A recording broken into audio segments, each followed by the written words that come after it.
Здравствуйте, в эфире «Эхо Москвы» в Уфе, программа «История башкирских родов». У микрофона Руслан Валиев, у нас в студии Салават Хамидуллин, руководитель автономной некоммерческой организации ШЖР. Здравствуйте, Салават. Здравствуйте. Мы продолжаем цикл передач о башкирских восстаниях. В прошлый раз мы подвели итоги восстания 1704-1711 годов, а сегодня мы начнем разбирать уже следующее восстание 1735-1740. Все верно? Все верно.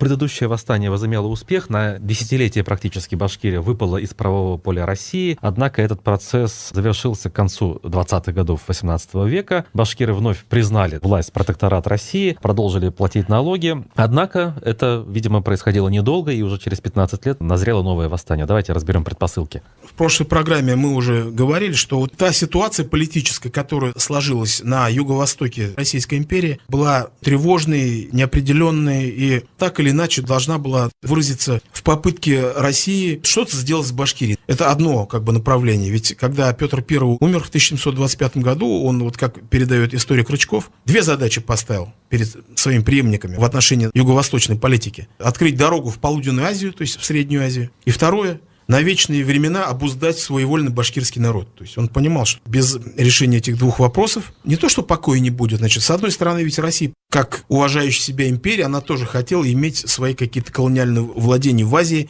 и хотела тоже дойти до Индии, опередить англичан. Российское государство уже оформилось в империю официально. Да, она официально уже получила наименование Российской империи. Заболели российские верхи этой колониальной болезнью, то есть уже не хотели ограничиться тем, что они и так по факту Евразийская империя, ведь все народы России, кроме среднеазиатских, кавказских, они ведь наследуют эту традицию империи Чингисхана, они, в общем-то, как-то сами собой сложились под скипетр московских государей. Но когда Россия захотела дальше идти на юг, превратиться в колониальную державу, здесь определенные проблемы возникли. Но в первую очередь для башкир, поскольку на пути движения России на юг как раз лежала Башкирия. Потому что Уфа — это был главный дипломатический центр отношений со всеми юго-восточными народами Евразийского континента. Оттуда шли, допустим, из Уфы послы, караваны в ту же Монголию. Отношения, с Бухарой, с среднеазиатскими ханствами осуществлялось все через Уфу. И, уж не говоря о том, что с калмыцким ханством, которое тоже тогда находилось в пике своего могущества.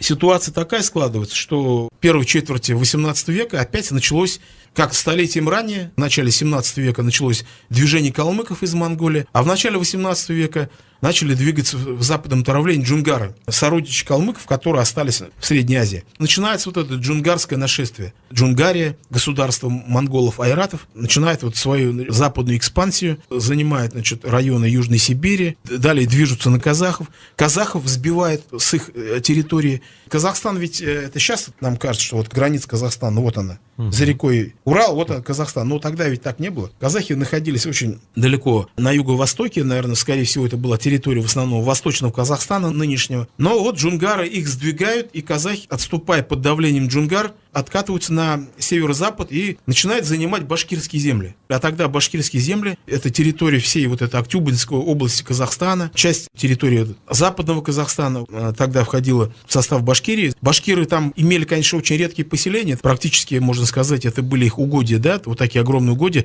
с которых они, кстати, платили ясак. Били они пушного зверя, добывали и другие средства для жизни. И эти территории казахи, отступая под давлением джунгар, начинают занимать. И это, естественно, приводит к столкновениям между башкирами и казахами. Если посмотреть карту Идриси XII века, мы увидим, что задолго до монгольского нашествия эта территория при Орале, чуть ли не до Каспия, все это относилось к территории башкир. И в резолюции Анны Ивановны пишет об этом, кстати, что вторая Средняя Орда, то есть казахская Орда, кочует по реке Тургай и по другим, которые башкирцы называют своими. А третья Меньшая Орда немало башкирской земли захватили. Что сыграло, роль триггера будущих событий? В 1730 году казахский хан Абулхайр-хан, правитель тогда младшего Жуза, еще он был не правителем всех казахов, Абулхайр-хан, он, видя, что с одной стороны их давят джунгары, с другой стороны союзники джунгар-калмыки с запада на них теснят, нападают, с севера башкиры на них нападают. Находясь под таким прессом, Абулхайр-хан принимает решение о принятии российского протектората, подданства. А Абулхайр-хан, он был личным другом Алдара Исикеева. Они были друзья, потому что еще много лет назад, когда было знаменитое сражение под Юрактау, оказывается, как по источникам выясняется, тогда молодой султан, царевич Абулхаир находился при Алдаре, участвовал в этом сражении под Юрактау. И вот Абулхаир хан обращается к Алдару Сикееву: давай, говорит, я хочу принять русское подданство, а ты будешь посредником. И Абулхаир хан с удовольствием за это дело принимается. И вот мы в прошлой программе говорили, что Алдар был человеком широких политических взглядов, и вот он понимал, что все вот эти ханства чингизидские, они не жизнеспособны. Он видел, что какие-то государства, архаичное образование, и что вот единственный выход башкирам, казахам, каракалпакам, вот вместе со своими вот этими территориальными образованиями, может быть, ханствами, да, находиться на положении вассалов России, да, потому что тогда вот, может быть, и произвести модернизацию своих обществ. Вот как пишет современный исследователь Ерофеева, когда он писал про Абулхаир хана, цитирую: «Им двигало понимание бесперспективности попыток реформировать политическую систему кочевого социума изнутри». Мы можем предполагать, было ли это предполагать, да. То есть это, естественно, это ее предположение как ученого. Видимо, подсознательно они это понимали. И вот Алдар Исикеев, казахское посольство отвозят в Москву, прощен царица и так далее. Там велись переговоры. И уже в 1731 году, по-моему, состоялось как бы официальное принятие Абулхаир ханом подданства. Но дело в том, что Абулхаир хан, когда принимал это решение, он принимал по большому счету единолично, не поставив других ханов, батыров там и всю эту казахскую знать, многих, не всех, в известность. И вот когда посольство вернулось из Петербурга, вместе с Алдаром он привез в ставку Абулхаир хана, там бросились остальные казахская знать. В общем, хотела растерзать это посольство, убить Абулхаир хана. Но Абулхаир хана был башкирский отряд, Тарханов там был Алдар Исикеев, Кидряс Малакаев, Таймас Шаимов, которые спасли, отбили вот это нападение. Но этим дело не кончилось. В 1733 году правитель Среднего Жуза Шемеке хан, который был не согласен с политикой Абулхаира, напал на Башкирию, 10-тысячное войско привел. Но Таймас Тархан Шаимов... А почему на Башкирию? В чем здесь логика? Ну вот из-за Алдара и других... Надоумил. Не то, что надоумил, они способствовали. Надо понимать, что инициатором был сам Абулхаир хан. А башкиры, понимая, что вот именно такой формат, что вот когда они станут подданными одной короны, прекратятся между ними вот эти междоусобицы, в то же время понимание самим Абулхаир ханом невозможности модернизации своего общества кочевого изнутри привели к этой ситуации. И вот Шемеке хан напал на Башкирию с 10-тысячным войском, но Таймас Тархан Шаимов, Батыр и Тархан Каратабынской волости вышел навстречу, и Шемеке хан был разбит. Таймас Батыр собрался с башкирцами, и тех идущих киргизов встретил и разбил, так что ханское знамя и многих киргизов побили и гнали до самых их жилищ. Тогда же вот в полном собрании законов России также вот сообщается: получены ведомости с Уфы и из Казани, что та средняя орда казахская хотела напасть на башкирцев в 20 тысячах, от которых башкирцев разбиты и осаждены были, и тем принуждены были просить подданства российского. То есть фактически Таймас Шаимов, в 2 сражениях разбивший войска Средней Орды, понудил Шемеке хана тоже признать протекторат России. Вот такая ситуация была, значит, непростая. Как всегда, люди хотят как лучше, но не всегда выходит так, как они хотели, так ведь? Дело в том, что когда и Средняя Орда приняла, и Младшая Орда приняла, Абулхаир хан одним из условий принятия русского подданства сказал, что постройте тогда мне город, где вот я буду находиться. Он просто опасался нападений со стороны своих сородичей. И тогда было решено построить город Оренбург. И тогда возникает проект вот этой Оренбургской экспедиции. Автором проекта был обер-секретарь Сената Иван Кириллов. Какую цель он ставил? Тут надо тоже понимать. Не столько даже попытки там башкир обуздать, смирить. Речь об этом вообще даже не шла. Кириллов решил воспользоваться вот этой удачной политической конъюнктурой, поскольку казахи приняли русское подданство, и вот, по его мнению, теперь вот возникла возможность беспрепятственно через казахские степи пройти в Среднюю Азию. И вот он пишет в своих проектах: «Сибирь ведь тоже была чужая, но Ермак 600 человеками взял ее и путь до Китая отворил».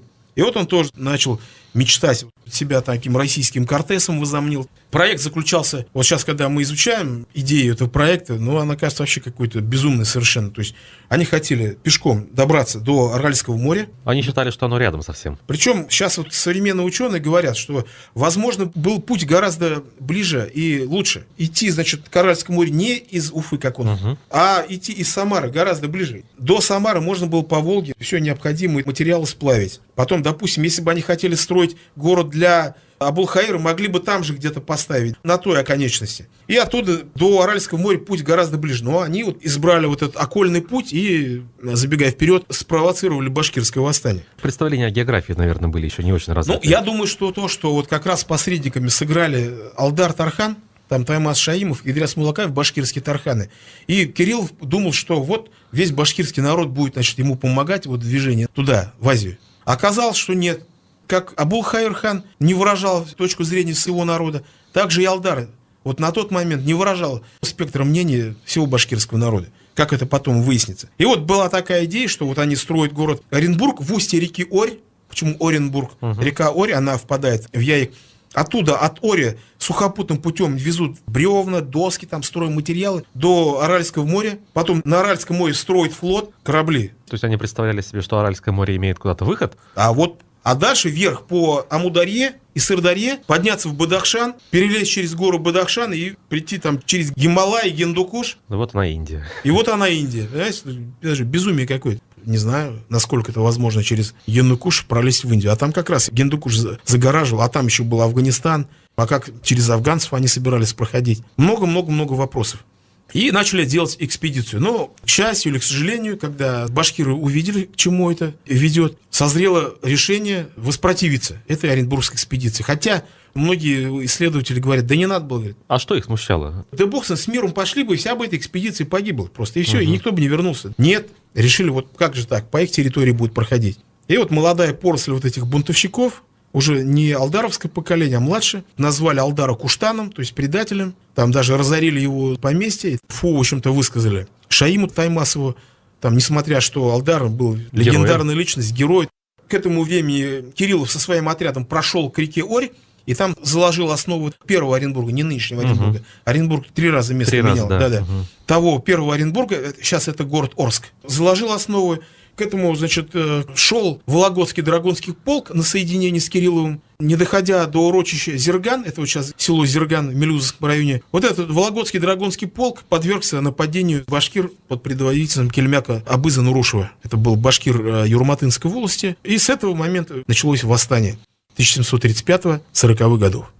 Первое нападение, оно было успешно. Полк понес большие потери. Пришлось ему, значит, обложиться Вагенбургом. Вагенбург, да, сразу строить из телег такое укрепление. Полк был осажден с степи, несколько дней отбивался. Имел шанс быть полностью истребленным. Ну, тут подошли подкрепления. Кельмяк Абыз Нурушев отступил в степь. В общей сложности, наверное, где-то рота солдат была убита. По-разному все говорят. Повстанцы вообще говорили, что мы 500 человек убили там, да, сами. Потом разглашали. Но это преувеличенные, скорее всего, данные. 500 человек они не могли там перебить тогда. Вообще там от Вологодского полка там ничего бы не осталось. Вот. Когда в Петербурге узнали о начале восстания, то Кириллову был дан приказ немедленно прекратить экспедицию, потому что слишком памятен был предыдущий бунт, да. То есть и вот эта судьба экспедиции повисла, значит, на волоске. Но вот тут Кириллов начал писать всякие письма Берону. Была такая знаменитая Бероновщина на России, которая считается временем такого, значит, засилия временщиков, немцев. Во главе России стоял такой антинациональный режим, что, конечно, тоже так далеко от истины. Он совсем не проводил Берона и другие такую антинациональную политику, на самом деле.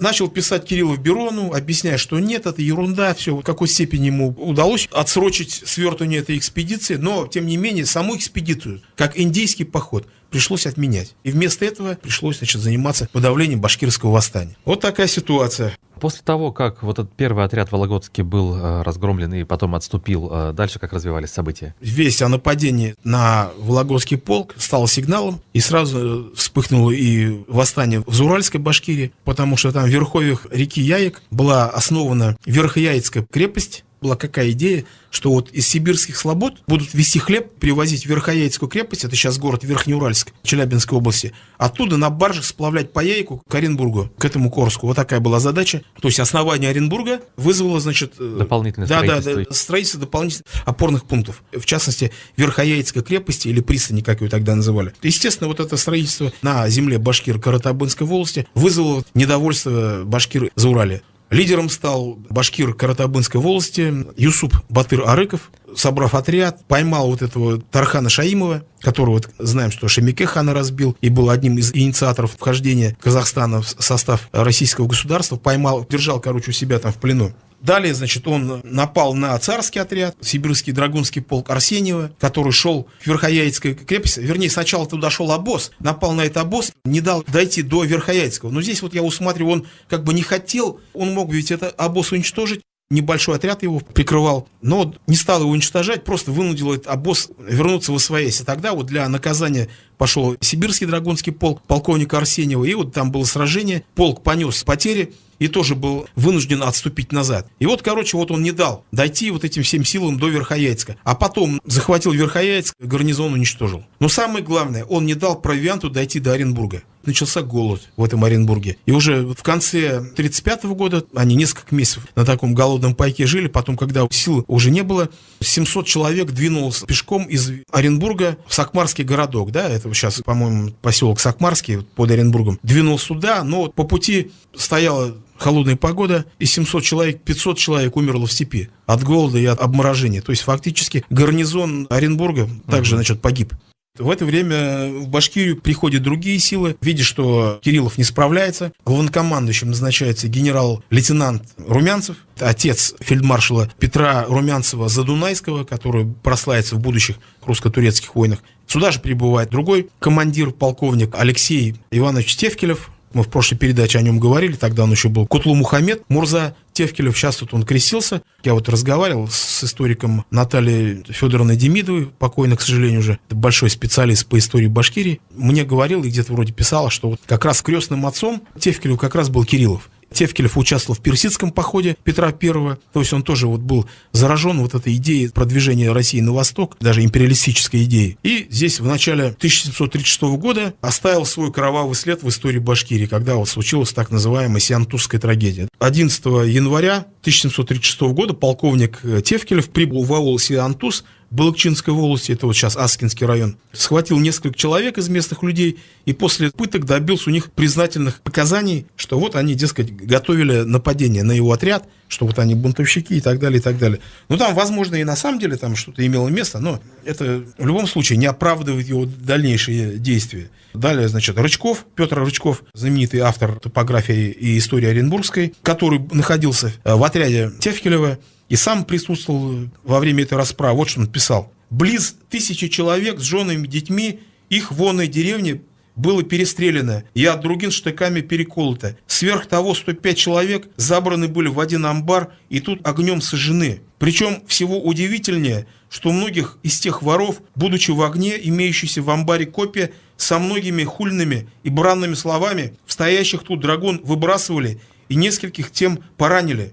И таким образом вся оная деревня Сиентусы и жители с их женами и детьми от мала до велика через одну ночь огнем и оружием погублены». То есть вот эту расправу более 1000 человек было уничтожено. Но сразу возникает сомнение, как это вот в одной деревне. Но не было башкирских деревень тогда. 1000 человек не было. Тут, по всей видимости, собралась чуть ли не вся волость, скорее всего, да? То есть или значительная часть волости. Там по какому поводу они собрались, непонятно. Ну, одним словом, это собрались. Это был февраль. Может быть, так им легче было зимовку там пережить, там, или какие другие у них мотивы. Или действительно, они здесь, у них был сбор, чтобы соединиться с повстанцами за Урале. Там уже действовали отряды Юсупа Батыра-Арыкова, Тулькучуры Алдагулова, Бепени Труббердина, Мандара Карабаева, знаменитых этих предводителей. Возможно, и так. Но, повторюсь, это не оправдывает действий с точки зрения нашего, да, сегодняшнего времени. Ну, до того времени, может быть, это нормально было. Сегодня мы имеем все право считать это актом геноцида. Конечно. Это геноцид. Весть об этом событии как-то разошлась, башкиры? Естественно, как только вот эта весть о расправе Тевкелева разошлась по всей округе, сразу восстание вспыхнуло и в других регионах. Но что самое главное, там на Тевкелева была устроена настоящая охота. Ведь он пришел в Балыкчинскую волость не зря, он потом собирался со своим отрядом двигаться к Юрезане, перейти в Заурале, и когда он узнал, что там его поджидают Тулькучура Батыр, Юсуп Батыр в ущельях, и он сразу разгадал их план, и как он писал, они, говорит, собирались меня закрыть в ущелье с одной стороны, Алдар, а если бы, говорит, я этих не вырезал, они бы меня, сиентусинцы, с другой стороны закрыли и перебили меня, поскольку, говорит, у них много лыжников, а у меня лыжников мало. Нужно представлять, да, что такое февраль 1936 года, за Урале, снега много, лошади еле-еле передвигаются по глубокому снегу, а вот у лыжников оперативный простор. Что происходит в других местах? Тогда же, в феврале 1936 года, Батыр Кудейской волости, Тулькучура Алдагулов под Уфой разбил отряд секунд-майора Ртищева, да, там в составе отряда был цвет уфимского дворянства, более 150 уфимских дворян и казаков, плюс 3 роты солдат, и в деревне Кубово, у нас в Иглинском районе, состоялось сражение, где отряд был разгромлен, потом это долго в уфимских хрониках оплакивалось, что вот в этом сражении там цвет уфимского дворянства погиб. С другой стороны, за Урале шли бои с сибирским драгунским полком, они несли значительные потери. Что показывали повстанцы Сибирской дороги, взятые в плен, вот они писали: бунт начался от того, что у Юсупа Арыкова взяли вотчины его земли под строение Верхояицкой пристани, чтобы он ее не дать, зато согласились с русскими драться и дрались. А в том бунте главными почитают Юсупа, в Заурале. В том же согласии и Ногайская дорога, у которой взята земля под Оренбург. То есть они мотивировали свои действия, что вот их земли взяли под Оренбург, одни говорят, другие, взяты под Верхнеяицкую крепость. Вот что писал дореволюционный историк Добротворский, например. Башкиры во главе с Кемак-Абызом пришли к заключению, что с постройкой города и крепости в устье реки Ори Башкирия постепенно будет окружена с восточной стороны и таким образом навсегда войдет в состав России. Кроме того, не будет никакой возможности возвратить от киргиз, казахов, те земли, в скобках он пишет, северной части нынешней Тургайской области, которые они у них отняли. Это дореволюционный историк писал. И далее, Хрущев был советник экипаж мейстерской конторы, писал, что начали где башкирцы бунтовать для того, что на их землях Оренбург и другие крепости стали строить, и утвердились в том, что города Оренбурга строить и Илецкой соли брать не давать. Илецкой соли тогда была собственность башкирского народа. И по дорогам людей не пропущать, и бить, и бунтовать, пока все не помрут. И в том между собой они присягу учинили. То есть, представляете, присягу учить, то есть поклялись биться до смерти. Оказывается, вот такая присяга была. Вот восстание мы видим, такие формы, то есть оно уже, по сути, имело несколько очагов. А что в это время Алдар Исекеев? Он как? Он же был... Алдар Исекеев нет, как заклейменный таким куштаном и так далее. То есть он бежал куда-то? Он нет, не бежал. Он сидел у себя в отчине, в восстании фактически не участвовал, взирал со стороны, что же происходит, поскольку он, естественно, болел душой за все это. Его-то точка зрения была, что надо было пропустить эту экспедицию. Да черт с ней, пускай идет. Там все равно бы они, на самом деле, ничего бы не добились. Он был в этом смысле более дальновиден, в очередной раз это проявил. Он просто знал. А вот эти ребята молодые, горячие, многое не понимали, многое не видели. Алдар, он изнутри был и в Петербурге, и в Москве был неоднократно, и в походах Петра участвовал. Все это он видел. Причем в 2 походах участвовал. В Крым ходил сначала, потом в Азовский поход. И он предлагал, что раз вот такая конъюнктура политическая сложилась, пусть само собой идет, Башкирии надо просто сохранить свою автономию и продолжать закреплять эту ситуацию и продолжать существовать. У властей дальше не было претензий к башкирам? То есть они же не претендовали тут на какие-то... Нет. Вот. А потом ведь, когда вот эта вся Оренбургская экспедиция началась, то есть опять забегая вперед, скажем, в итоге та губернская реформа управления провалилась в Башкирии, реформа Петра губернская по включению Башкирии в состав Казанской губернии. В итоге-то подавление восстания, она все равно была сделана, только была уже создана специальная Оренбургская губерния, куда вошла вся Башкирия, то есть уже не в Казанскую, а в Оренбургскую, она все равно была включена. Пришли к тому же, от чего ушли. Но в это время восстание ведь идет и на Казанской дороге. Там главным предводителем был Акай-Батыр Кучумов или Кусюмов. Сын Кучума-Батыра, одного из предводителей прошлого башкирского восстания 1704-11 годов. Теперь его сын Акай-Батыр бунтует, да? И, кстати, в прошлых программах говорил, что каждое башкирское восстание, оно имело свое название, да? В народе и так далее. Первое, была Дайчиновщина, потом Сиитовский бунт, потом Алдаровщина. И вот это восстание длилось много лет, 35-40-х годов. На западе жители Казанского края, из-за того, что там был предводителем Акай-Батыр, она называлась Акаевщина. Вот. А на последнем этапе, 40-й год, она называлась Карасакальская война, когда уже потом появится хан Карасакал. Оно, скорее всего, имело несколько названий, в какой год какой предводитель играл там, скажем, ведущую роль. И вот в 1735 году Акай-Батыр, это башкир Тамьянской волости, у него деревня находилась на реке Ик, в Западной Башкирии, даже, можно сказать, в Юрмийской волости. Многие тамьянцы еще со времен Казанского ханства выезжали на реку Ик, где получали вотчины, были тарханами, служили казанским ханам. И вот так и остались. И там до сих пор, если проехаться вдоль реки Ик, там несколько деревень вы найдете под названием Тамьян. И вот Акай-Батыр воевал, и потом его обманули, вызвали на переговоры генерал Румянцев, обманом захватил в плен. Войско генерала Румянцева